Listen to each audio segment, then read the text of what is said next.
V2. M1 and V1 are equal to M2 and V2. Comparing gas speed. Okay, this equation is going to be the speed of gas A over speed of gas B. The ratio is equal to the square root of the mass, the molar mass of B divided by the square root of the molar mass of A. The equation for going from Fahrenheit to Celsius, that's easy. Its Fahrenheit is equal to 1.8 times the Celsius plus 32. Okay, energy in relation to temperature. Well, this equation explains it. It's the change in H is equal to MC change in T. So the change in H is going to be in joules, the mass obviously in grams, the specific heat has its own units.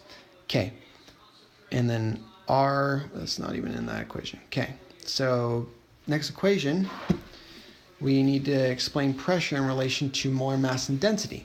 So that would be your pressure times your molecular weight, molar mass, is equal to dRT, equal to density times R, which we're dealing with pressure here, so it'd have to be this R right here, the 0.0821 liters times atmospheres over moles times Kelvin times the temperature last. The density is D in that equation. All right. I is equal to Q divided by T. I equals amps, Q equals coulombs, and T is time, seconds. Okay. This next equation is the standard electrode potential. It's E equals E naught minus 0.0591 divided by N log Q. The number of N is equal to the number of electrons given in the half reaction.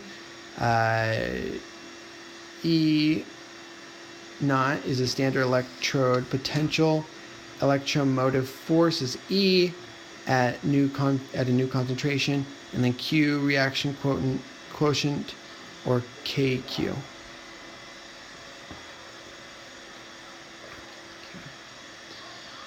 Work, pressure, and volume. Let's do that equation first. So work is equal to the negative pressure times the change in volume. Osmotic pressure equation says that this here pi, which is the osmotic pressure, is equal to big M molarity times R, which constant has to be related to pressure since we're talking about osmotic pressure, so it's going to be the 0.0821 value, and then we have times T, the temperature in Kelvin, of course, and then I, particles. All right, let's go to C.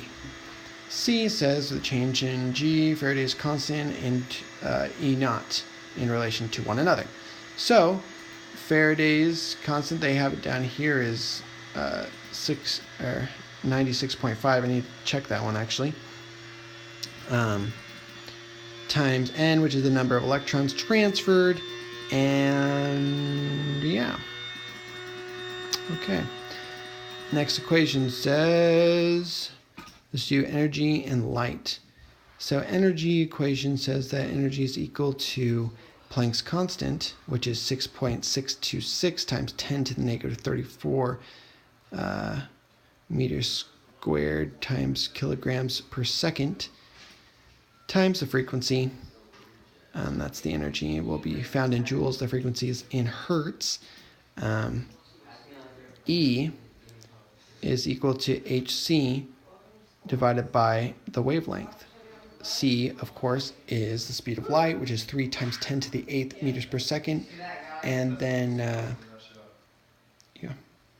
hertz are cycles per second, by the way. Wavelength will be measured in nanometers. All right, let's do some organic chemistry here. So Br2, ClCl4, and cold dilute potassium, I think it's permanganate, tests. All right. What happens in those tests? So the tests react with compounds containing double or triple bonds, not aryl compounds.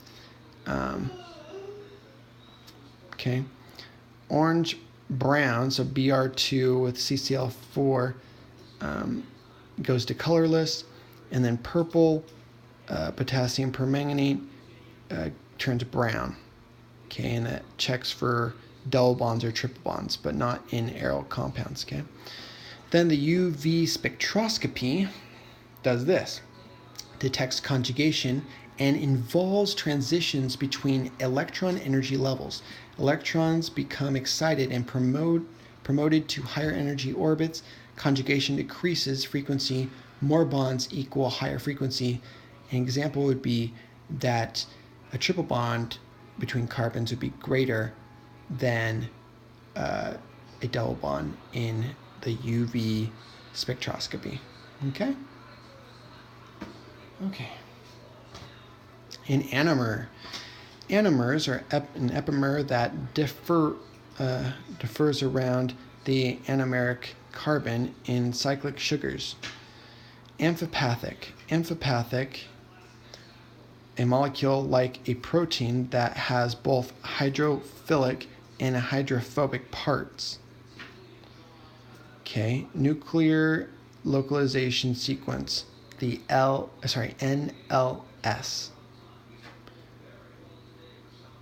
The NLS and an amino acid sequence that tags a protein for import into the cell nucleus by nuclear transport.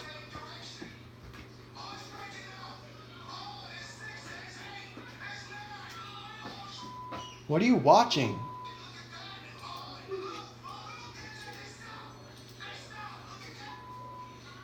Alright, next reaction. PCC can oxidize. Alright, the secondary alcohols turn to ketones and the primary alcohols turn to aldehydes. Got it. Aldohexose, an example would be this guy right here. So this aldohexose is a 6-carbon sugar. Let's do hexose with an aldehyde group and 4 chiral centers. All right.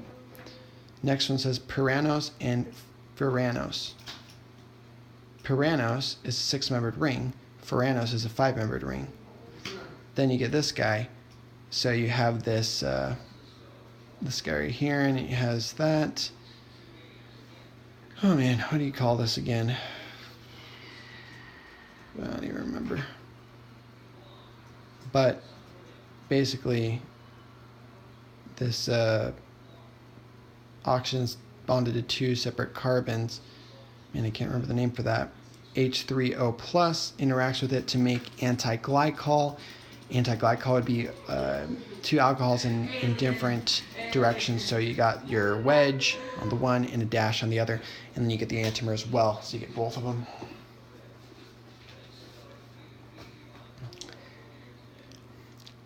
Allene. So an allene is optically active if substituents off of either C independently are different.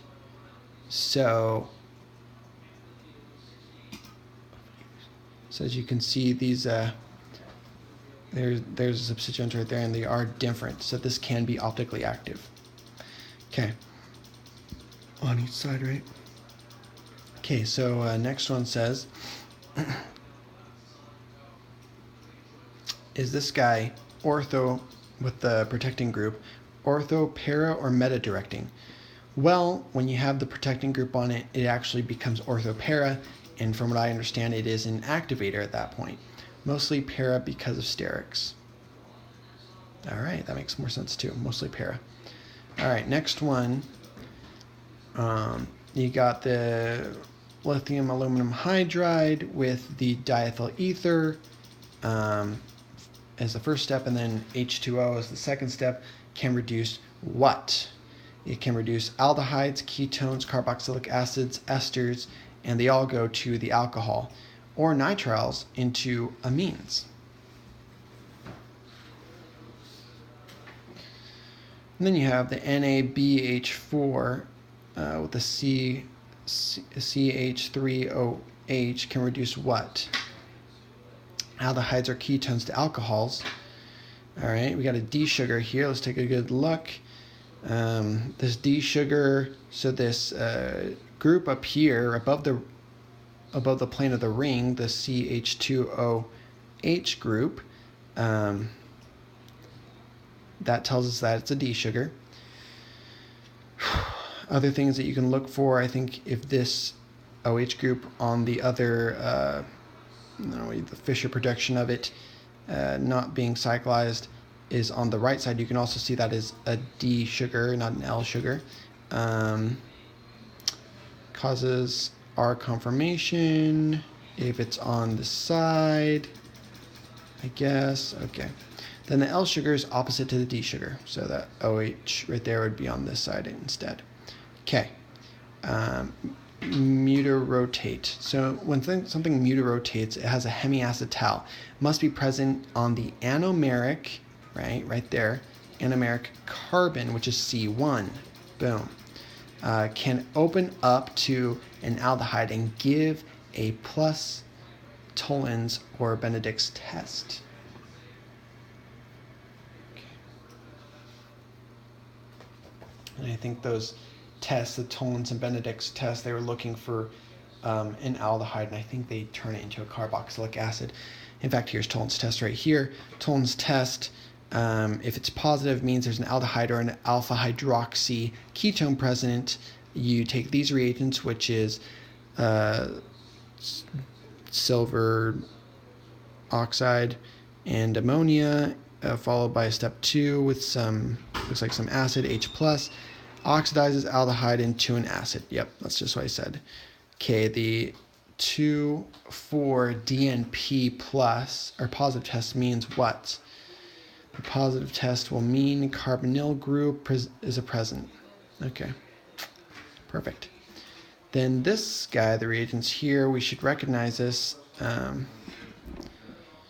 These reagents, the BH3 with the THF, the first step, and then the second step, peroxide with hydroxide. That is going to lead to none other than the syn addition of an OH group on the least substituted. This is anti-Markovnikov, and then an H syn addition along with that OH group on the other more substituted carbon. You also get the enantiomer as well. The enantiomer would have wedges instead of dashes like in this picture. Both syn each time. Okay, so if I take H2PD to this cyclopropane, what will happen is it will break it up into just a normal propane, removing the cyclic structure. It reduces just like with a double bond. All right, solvent is polar when the dielectric constant is over what? 15. Okay, it's polar when the dielectric constant is over 15. Parole structure. The parole structure is this guy right here. What do I need to say about this parole structure? Don't have a lot to say. That's just what it looks like. It is aromatic, I will say that.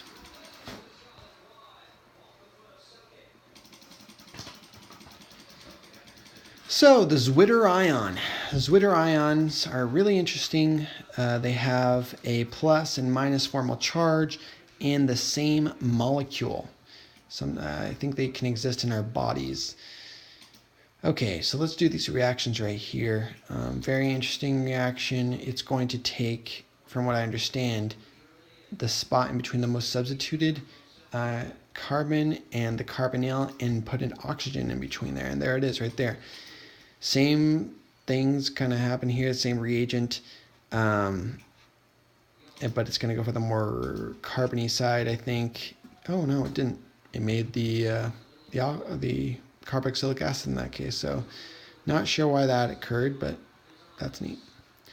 Okay, ketal and acetal are interchangeable words. Here's an example of one right there, an O and then an R group, O and then an R group, bonded to the same carbon. Great. That's it.